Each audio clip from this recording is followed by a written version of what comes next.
Sa video nito mga ka-dreamers, andito na naman tayo ngayon sa proseso ng pagdadamo.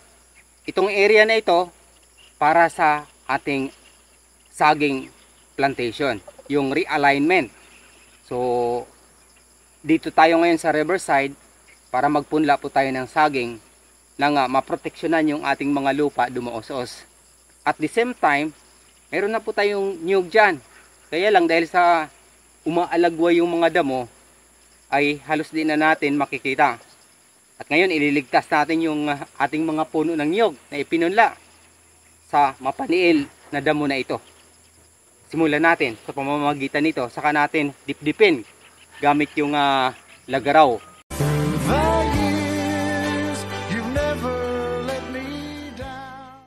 So ito mga ka-dreamers, na-roll na natin pababa yung damo.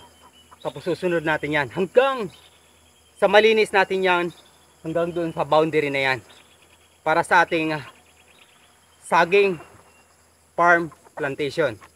Ngunit hindi po dito nagtatapos, dahil sa after natin magpunla ng saging, pailaliman din po natin siya ng mais at susundan natin ng kamuti crops.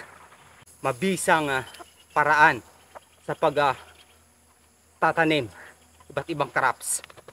And after natin mapunla ng tatlong variety na ito, susunod natin yung atsal. Mayawa ang Diyos kapag makabili na po tayo ng binhi.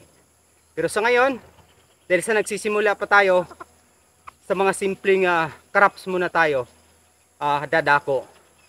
Yun yung pagtutuunan natin ng pansin hanggang sa umangat tayo dahan-dahan, hanggang sa makabili na tayo ng mga makinarya sa hinaharap. Mayawa ang Diyos. Ayan, kung mapapansin ninyo, yung ating alagang mga manok, yung ating livestock, ay masaya po silang sumunod dito, nangingingain ng mga insekto. So ganun kasimple yung buhay dito sa probinsya. Malapit na mangitlog, yung isa dyan nangitlog na, wala rito, ayan, nasa taas, nangingitlog na po siya. Salamat sa Diyos. So medyo matrabaho siya dito, talagang pagpawisan ka tuwing umaga, dapit hapon. Magpahinga po tayo kapag matirik na yung araw dahil sa sobrang init. Pero sa ngayon, dahil sa maliwalas pa, alas 7 pa lang ng umaga, ito na, kailangan natin to gawin para makausad tayo sa susunod na proyekto. Yung ating luya natapos na, yung unang bugso. So malinis na kaagad, saka natin dipdipan siya. Ito yung nagpapahirap dito mga ka-dreamers, yung hibi-hibi na nahalo. Medyo mahirap hatakin, matigas. Pero halos 1% lang sa kabuuan ng lupain namin na mayroon nito. Karamihan yung mga damong kaya nitong hatakin. Kaya salamat sa Diyos kahit papaano yung mga makabagong tools para sa pagsasakay nakakatulong po talaga sa atin.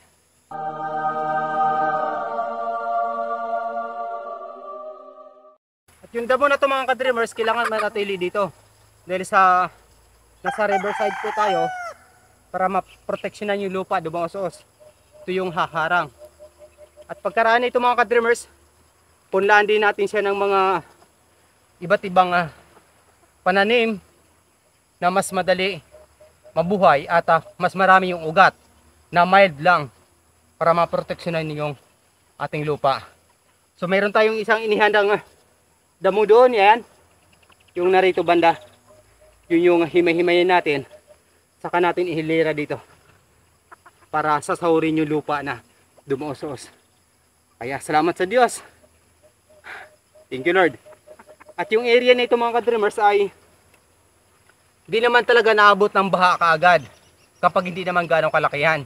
Kaya dahan-dahan nating dinevelop para bumalik yung structure ng lupa na ito, yung kagandahan niya ay maibalik. Kasi dati itong talagang malawak din namin ang sakahan papunta roon na karugtong mula doon sa itaas. Kaya lang nung dumaan yung bagyong benta ay naagnas. Pero ngayon ito pa natitira. So ibalik natin dahan-dahan at punlaan natin ng iba't ibang mga pananim para matulungan yung ating lupa na maproteksyonan. Naway suportahan niyo po kami mga local farmers sa pamamagitan ng aking mga videos. Follow po natin, like and subscribe. Kaya kung baguhan ka pa sa aking YouTube channel, Dreams Visions TV, maaari niyo po akong tulungan sa pamamagitan ng inyong pag-follow at pag-subscribe. At sa hinaharap sa aking mga pangitaing panaginip ayon sa Biblia, mga tanda at kababalaghan bago ang dakilang araw ng Panginoong Hesukristo. Hanggang sa muli, maraming salamat sa pakikinig at pag-subscribe. Papuri sa Diyos, sa ngalan ng Ama, ng Anak at ng Espiritu Santo. Amen. God bless. Thank you Lord. Suportahan niyo po kaming mga ordinaryong magsasaka sa pamamagitan ng inyong pag-follow at pag-subscribe. Like na rin, comment sa aming mga videos. Thank you and God bless.